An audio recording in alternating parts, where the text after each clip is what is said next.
Hoy vamos a ir al capítulo 3 del libro del profeta Daniel.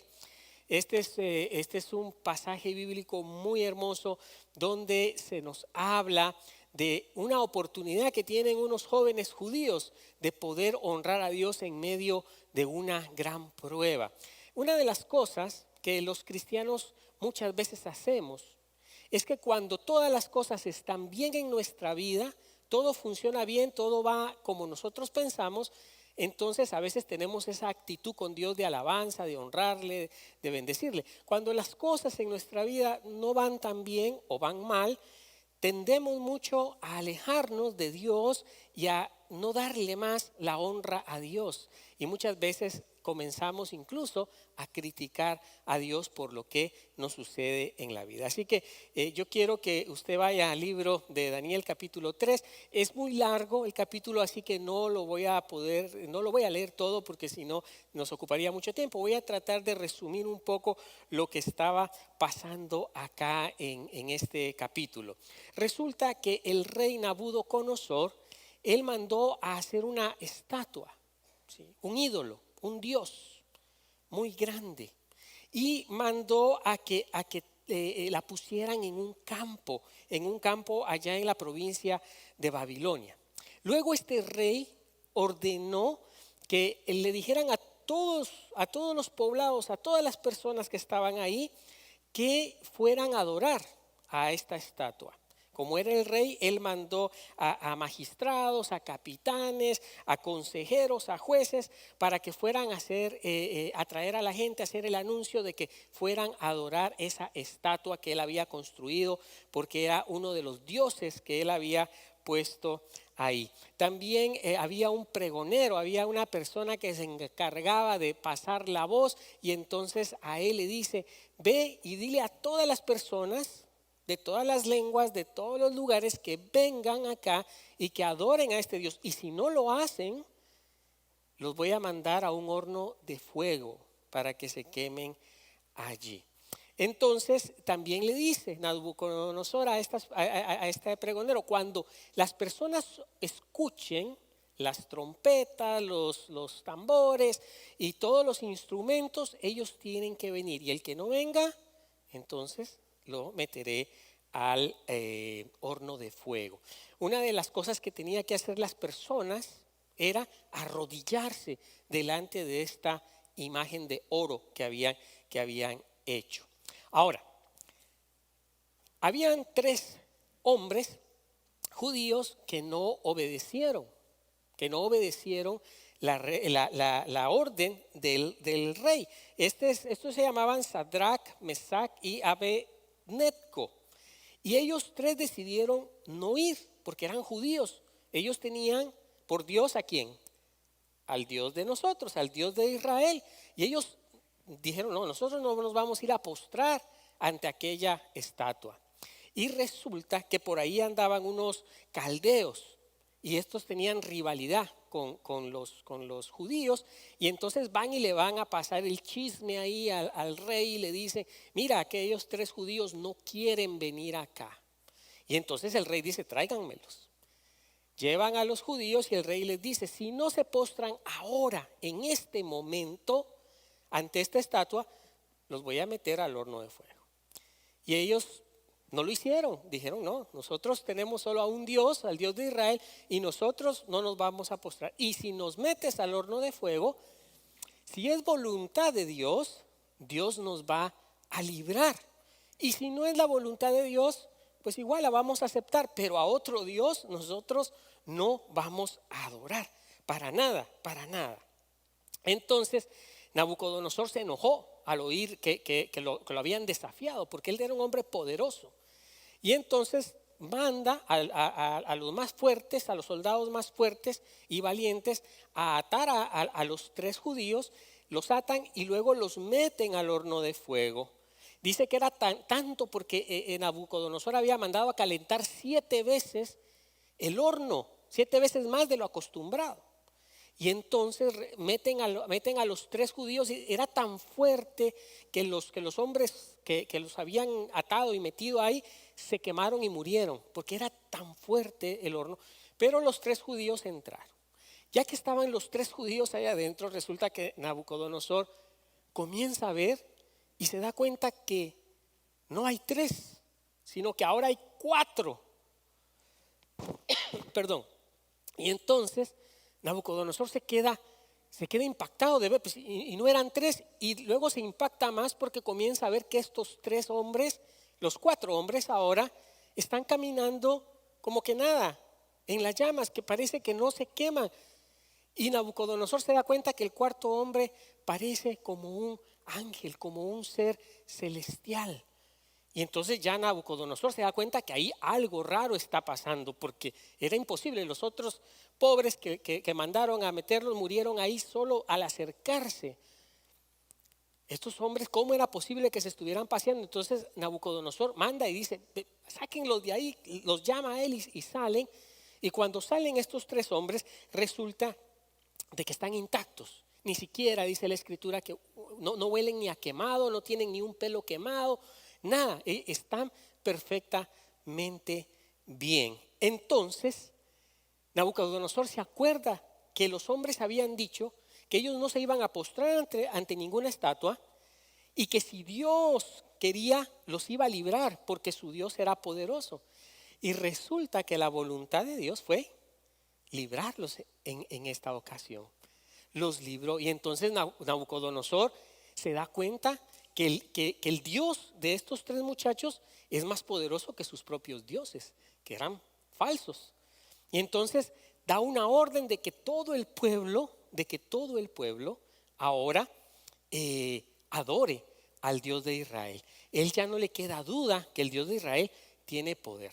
Nosotros hoy miramos esta historia, pero si hubiéramos estado ahí, eso hubiera sido una cosa que se hubiera quedado uno mudo, se hubiera quedado uno sin palabras de ver ese milagro del Señor. Luego dice que Nabucodonosor los volvió a poner a ellos a cargo de otras cosas, y bueno, ahí sigue la historia, pero voy a dejarlo ahí por un momento.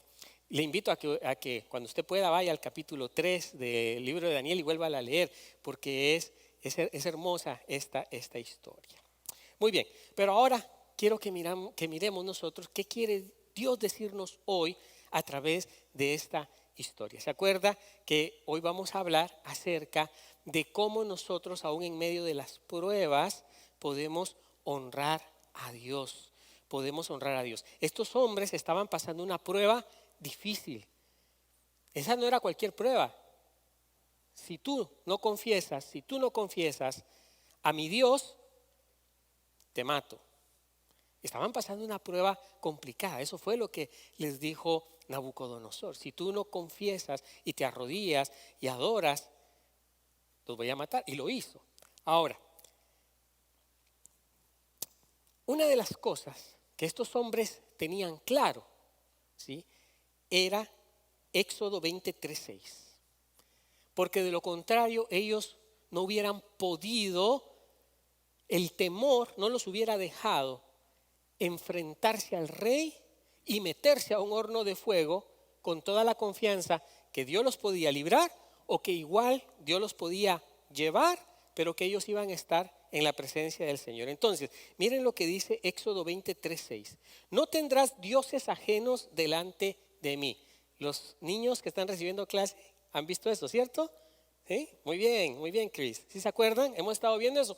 No tendrás dioses ajenos delante de mí. No te harás imagen ni semejanza alguna de lo que está arriba en el cielo, ni abajo en la tierra, ni en las aguas, ni debajo de la tierra. No te inclinarás ante ellas, ni las honrarás, porque yo soy el Señor tu Dios, fuerte y celoso.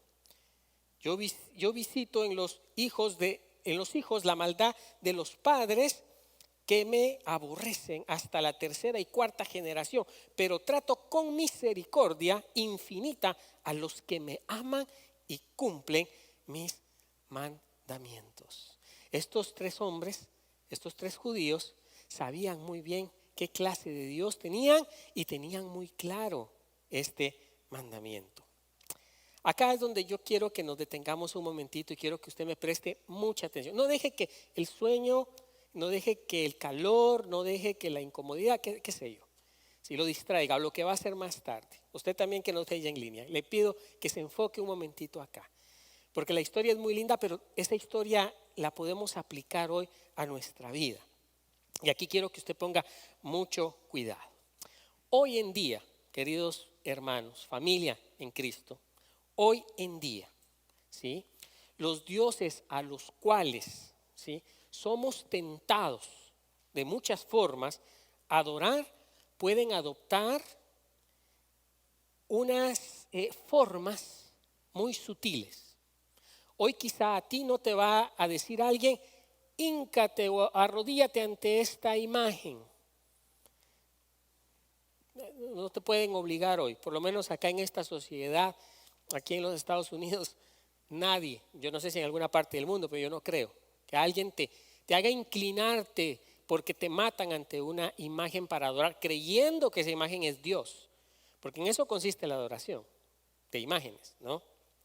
Ahora, sin embargo, hoy te pueden tentar de maneras mucho más sutiles a adorar, ¿sí?, al diablo mismo, a Satanás mismo, a quitarle la gloria a Dios en tu vida.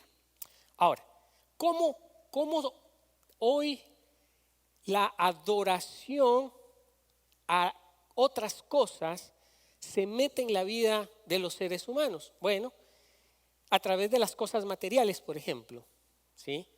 A veces la sociedad o nosotros mismos o la familia nos han enseñado a tener cierto nivel de adoración por las cosas materiales. Es una forma sutil de quitarle la gloria a Dios y poner mi confianza, por ejemplo, en las cosas materiales. El egoísmo, por ejemplo, nos han enseñado o nos enseñan a ser egoístas. Lo mío es mío y lo de los demás, ¿qué me importa? Es una forma también de adorar o adorarse uno mismo cuando uno es egoísta. La desigualdad, cuando nosotros adoptamos ese carácter de ser desiguales con todo lo que hacemos o con las demás personas que nos rodean, también es como postrarnos ante una imagen, tomar ventaja de otros. ¿Sí? Tú sabes que eso es como una forma de idolatría, cuando tú quieres tomar ventaja de otros. Alguien te pide algo, pero tú buscas la manera de ver cómo le sacas un poco más. O tomas ventaja de las habilidades de otro para enriquecerte tú. El poder. Cuando a las personas le dan poder, el poder se puede volver como una estatua, como un ídolo en tu vida. Cuando tú tienes poder, ¿sí? Y con el poder uno puede humillar, uno puede hacerle daño a otros, ¿sí? La codicia, la envidia, y podríamos continuar con un montón de cosas que se pueden volver, ¿sí?, tú un ídolo en tu vida. Cuando algo de eso toma control de tu vida, entonces tú estás dejando de adorar a Dios por adorar, entre comillas, a una estatua falsa, que pueden ser, como ya dije, un montón de cosas. Por ejemplo, ¿se acuerdan en la historia que acabo de contar? ¿Qué hicieron los caldeos con Sadrach, Mesach y Abednego? Abednego es la cosa. ¿Se acuerdan qué hicieron los caldeos? Fueron los fueron a, como decimos popularmente, les fueron a trabar canilla, los fueron a quemar, fueron a decirle, mira, aquellos no están ahí. Entonces, ellos no solo estaban adorando a la imagen, pero también ellos, la codicia los había atrapado. Y por codiciosos y por envidiosos. ¿Por qué codicia? Porque ellos tenían envidia de que estos, siendo judíos, estaban a cargo de unas tierras. Y los caldeos no querían que estos 3 judíos estuvieran ahí. Había codicia porque ellos querían eso, pero también había envidia porque a los judíos los despreciaban. Entonces ellos dejaron que el Dios de la envidia y la codicia primero, antes de ir a adorar a la estatua, entrara a su corazón, y por eso hicieron algo en contra de los judíos. Nabucodonosor, el rey, quería que todos adoraran a sus dioses. Entonces, ¿qué Dios tenía él antes, aparte de sus dioses? ¿Qué otro Dios estaba en él? El Dios del poder. Porque él como rey tenía el poder de decir, si tú no te inclinas, al horno de fuego. Al horno de fuego. Entonces, es cierto que él adoraba esa imagen y que él creía que esas imágenes hacían milagros y todo eso. Pero había un Dios por dentro también que era el Dios del poder. Cuando una persona tiene demasiado poder, puede ser tentado a hacerle daño a otros por el poder que tiene. ¿Sí? Cuando alguien está en autoridad.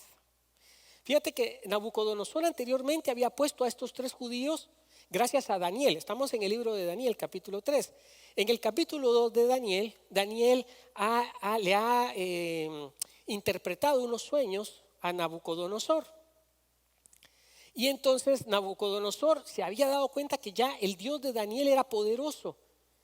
Y pone a Daniel a cargo de un montón de cosas. Y Daniel, ya siendo él, teniendo él cargo, poder, le pide que estos 3 amigos de él y los ponga en aquellas tierras para que ellos estuvieran a cargo. Y Nabucodonosor lo aceptó en agradecimiento.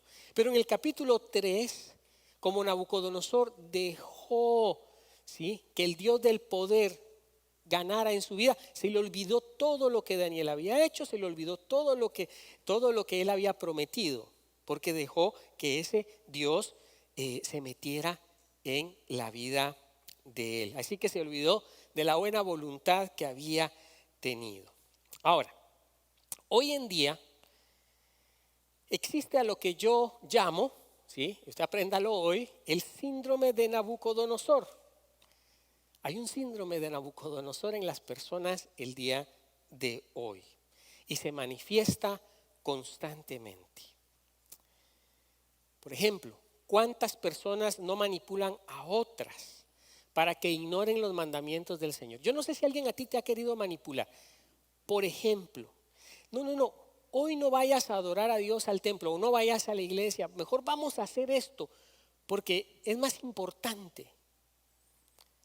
Ese es el síndrome de Nabucodonosor, que quiere que la atención se pierda, la atención mía dada a Dios se pierda y tome atención a otras cosas. ¿Sí? Existen los Nabucodonosores, si se puede decir esa palabra, el día de hoy. Cuando alguien te incita, por ejemplo, a desanimar, ¿sí?, desanimar a otros también. ¿Sí? Hay personas, usted sabe que hay personas que son desanimadoras todo el tiempo. O sea, hay personas que todo el tiempo te están desanimando. Tú tienes una idea y eso no. Tú vas a hacer algo, eso no. Están siempre ahí insistiendo, manipulando para que no. Ahora, hay personas que tienen puestos de autoridad en los trabajos. ¿Sí? No sé si usted se ha topado alguna vez con alguna persona que tiene puesto de autoridad, pero que tampoco tienen muchas, no estoy diciendo que eso sea una regla, pero pasa.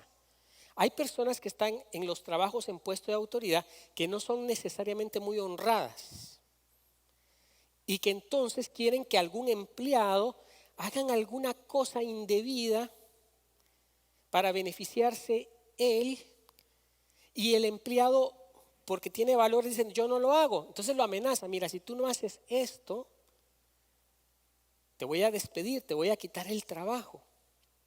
¿Sí? Hay de esas personas que están constantemente, ¿sí?, tratando de que otros cometan fraude. ¿Cuántas personas no han ido a la cárcel por eso? Por temor a decir, no, esto es lo que Dios me pide a mí hacer en mi vida y yo voy a respetar hacer eso y yo voy a luchar por hacer la voluntad de Dios. No tendrás dioses ajenos delante de mí, dice Éxodo. Yo no voy a poner a nada ni a nadie antes que a Dios. No importa que esto me cueste el trabajo. los 3 judíos dijeron, no importa que nos metan al horno. Si Dios quiere, nos salva. Y si Dios quiere, también nos quita la vida. Pero al final estaremos con Él. Son personas de carácter, personas que tienen claro quién es Dios en la vida. Hoy vamos a ver por lo menos 3 cosas, ¿sí? Por cuestión de tiempo. Hay muchas más que aprender. Pero yo quiero que hoy veamos 3 cosas que podemos aprender de Sadrach, Mesach y Abednego. Abednego, siempre me confundo ahí. Abednego, ¿ok? Que ellos hicieron 3 cosas para hacer frente a estos ataques. Para hacer frente a estos ataques. Porque vas a ser atacado, ya sea en el trabajo, ya sea en la misma casa, ya sea con los amigos, ya sea en diferentes situaciones, vas a ser atacado porque el diablo no quiere que tú adores a Dios con tu vida. El diablo no quiere que tú adores a Dios, punto. Y tú lo tienes que tener claro. Y el diablo va a poner amigos, va a poner circunstancias, va a poner tentación A, B y C con tal que tú adores lo que el diablo quiere que tú adores. Adorar no necesariamente es estar haciendo cosas delante de una imagen, eso no. También es adorar, pero eso no es.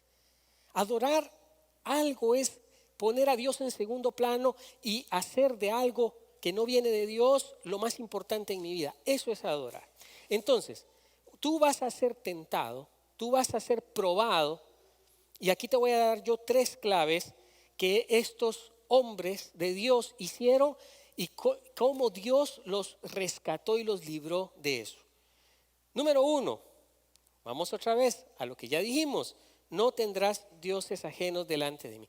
Yo te pido que tú recuerdes cada vez que venga la tentación, que venga la prueba, esto, no tendré Dios ajeno delante de mí. Ante la tentación de no hacer esto o ante la tentación de hacer esto otro que va en contra de la voluntad y la palabra de Dios, tú debes de decirte no tendrás Dios ajeno. Voy a poner un breve ejemplo acá.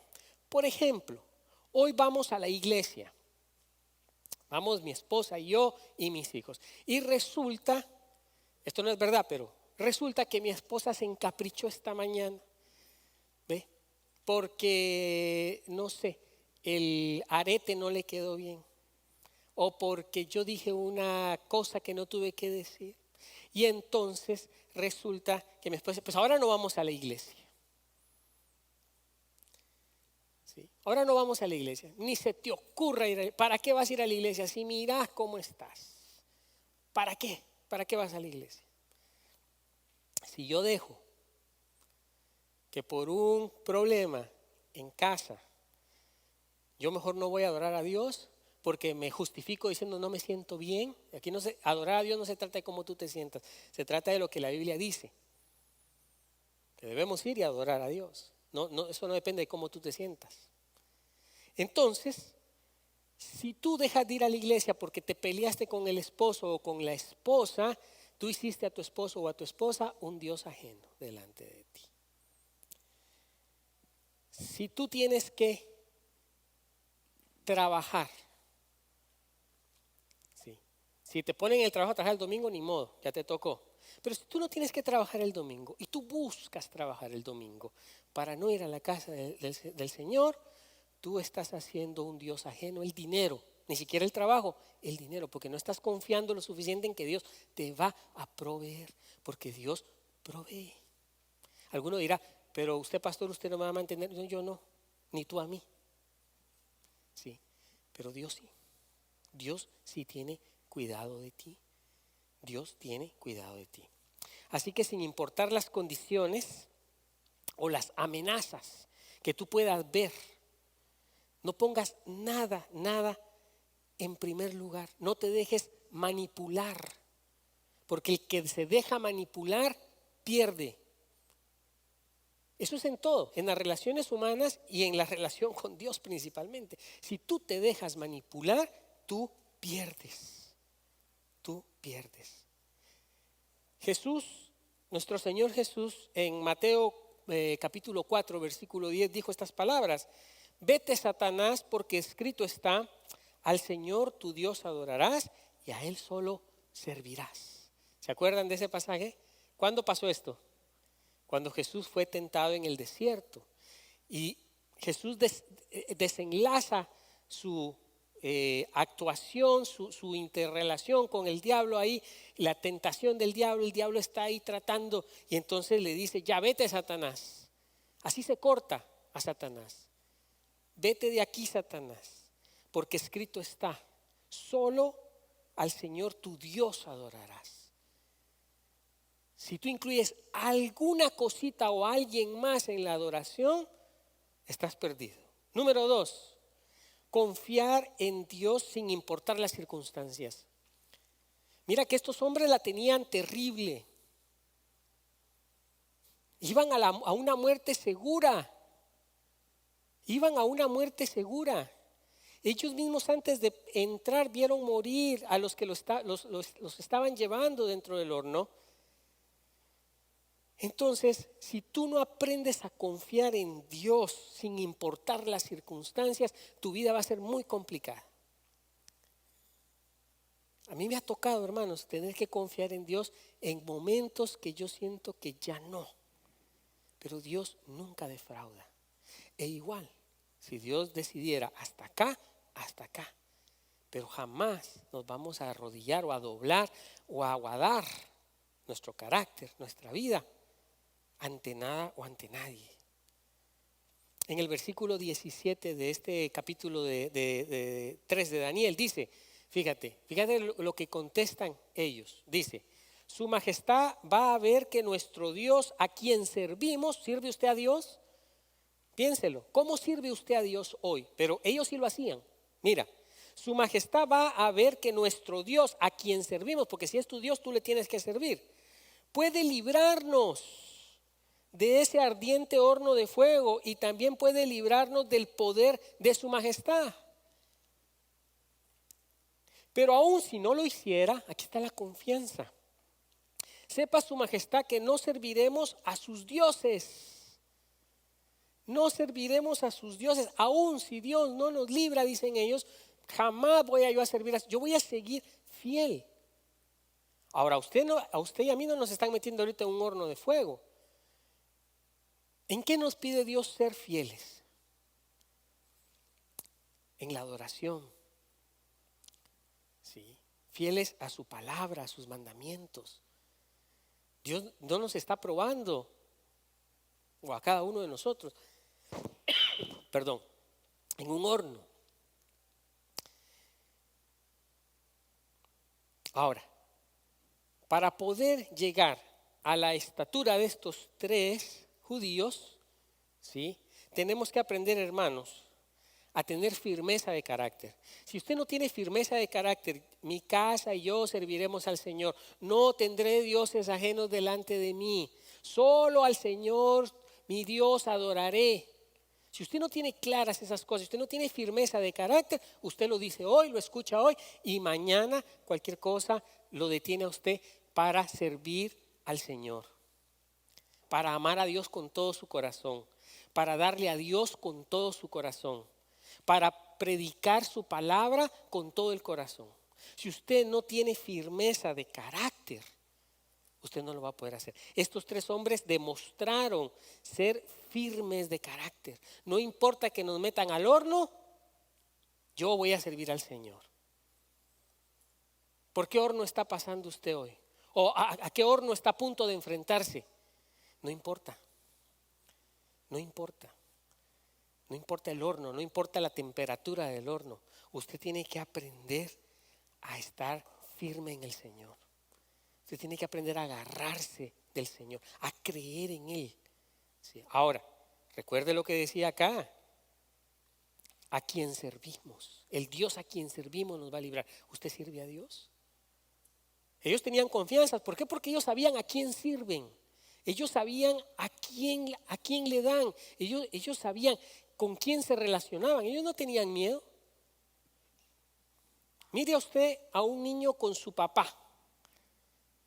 Si el papá cumple con las mínimas características de padre, darle seguridad al hijo, animarlo, estar con el hijo, estar. El hijo no se siente con el papá todo inseguro, todo miedoso, todo. No, el hijo cuando está con su papá se siente bien, porque sabe quién es su papá. Ellos dicen, ¿a quién servimos? Carácter, hermanos, ¿sí? Y el carácter, cuando usted tiene su carácter, ¿sí?, bien puesto en las cosas, y usted sabe bien, y usted conoce esas promesas de Dios, usted confía en Dios, y usted no le va a dar a nadie más el primer lugar en su vida, entonces usted va a poder vivir confiado en la voluntad de Dios. Siguiente, testificar ante los demás. Esta es la segunda cosa que nosotros podemos, la tercera cosa que nosotros podemos aprender de estos hombres. Ellos testificaron de Dios, ¿cierto? ¿Qué le dijeron? El Dios al que servimos nos va a librar. Y testificaron. ¿Sí? Dios nos llama a nosotros a testificar, a dar testimonio de nuestra fe, de nuestra confianza. Si usted no da testimonio de su fe, ¿quién va a creer en Dios? Usted tiene que testificar a donde usted vaya. Testifique frente a su familia, aunque ellos no vengan a la iglesia. Pero usted testifica frente a ellos. Usted testifica frente a sus hijos. Usted testifica frente a sus compañeros de trabajo, en la escuela. Usted testifica. Usted da testimonio de quién es su Dios. Ahora, ¿por qué es importante eso? Porque gracias al testimonio de estos hombres, a la fe de estos hombres, una persona como Nabucodonosor, que era idólatra, ¿sí?, que era una persona que no le importaba matar a quien fuera, que tenía ídolos, que no conocía al Dios de Israel, gracias al testimonio de fidelidad de estos tres, él cambió. Dar testimonio, hermanos, vale la pena. Nunca deje a un lado su testimonio, dentro de la iglesia, fuera de la iglesia, en su casa y fuera de su casa. Usted siempre testifique de Dios. Que sus compañeros digan, Sergio es cristiano. Y no porque él quiera que por el nombrecito, que se ve bonito, ¿no? Yo soy cristiano. No. Porque ven a Cristo en la vida de él, porque pueden conocer a Dios, al Dios de amor, al Dios de fidelidad, al Dios de paz, al Dios que salva, al Dios que está vivo en él. ¿Sí? A Olga, yo puedo ver a Olga, el Dios de Olga, lo puedo ver porque Olga me testifica por su comportamiento. Y así podríamos mencionar a todos acá. Por eso hay que testificar siempre de Dios con nuestra vida. Eso es lo más importante. ¿Sabe que ese es el mejor método de evangelizar? Usted sabe que las personas hoy no van a la iglesia, no solo porque han endurecido su corazón, sino porque la iglesia no está dando testimonio. La iglesia se ha vuelto muy, muy cerrada. ¿Sí? La iglesia no da testimonio en la iglesia. No me refiero a vida y fe, también. Me refiero a la iglesia de Cristo en general. ¿Sí? Y a veces quieren testificar un montón de falsos milagros que la gente ni los cree también allá afuera, ¿no? O un montón de gente que dice tener palabra de Dios y habla cuando Dios ya nos dio su palabra, la Biblia, ¿no? Y entonces Dios me dijo que te diga. Por eso la gente no cree. Pero este Nabucodonosor cambió e hizo que todo el mundo respetara al Dios de Israel y a estos hombres por el testimonio de ellos. No dejen nunca de ver cómo está su testimonio. Testimonio en su casa, testimonio en el trabajo, testimonio en su iglesia y fuera de la iglesia. El testimonio es valioso, es importante. Así que no lo deje por fuera. Salgo con esto. A lo largo de la historia, usted puede ver que los grandes hombres de Dios no necesariamente les fue bonito, ¿cierto? Ya lo hemos tocado en varias ocasiones, ¿no? Algunos murieron porque les tiraron piedras, otros los crucificaron, otros los decapitaron, otros, pero todos ellos, aún su muerte, ¿sí? Dios la usó para bendición de todos nosotros y de las siguientes generaciones si el Señor no ha vuelto antes. Y han servido de testimonio durante siglos. El testimonio es valioso, hermano. Hoy salga usted pensando en esas tres cosas, pero principalmente salga hoy pensando que su testimonio dentro y fuera del hogar, dentro y fuera de la iglesia, es y será usado por Dios, aunque usted no lo vea. Siempre Dios usa nuestro testimonio. Que el Señor bendiga hoy su palabra y recuerde que en medio de las pruebas que tenemos en la vida, siempre tenemos una oportunidad y una oportunidad de testificar del amor de Dios. Amén.